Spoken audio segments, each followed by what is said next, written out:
குடும்ப வாழ்க்கையில் இருந்துட்டு பக்தி ஸ்ரத்தையோடு இருக்கிறவாளுக்கு மோட்சம் கிடைச்ச சரித்திரமெல்லாம் நிறைய இருக்குது.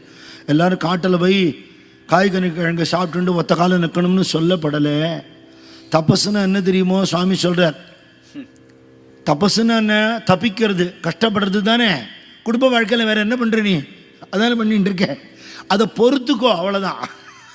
உனக்கு நேரக்கூடிய கஷ்டத்தை பொறுத்துக்கோ. உற்ற நோய் நோற்றல் உயிர்க்கு ஊறு செய்யாமை அற்றே தவத்தின் ஊருன்னு திருவள்ளுவர்.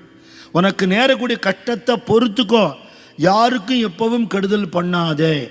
உனக்கு வரக்கூடிய கெடுதலை சகிச்சுக்கோ. இதுதான் ஒரு குடும்பஸ்தான் பண்ணக்கூடிய தபஸ். இதை நீ பண்ணா போகிறோம். நிறைய பாடல்கள்லாம் அவருக்கு உபதேசம் பண்ணார். சிவவாக்கியர் பாட்டெல்லாம் சொல்றார். மனத்தகத்து அருக்கழுத்த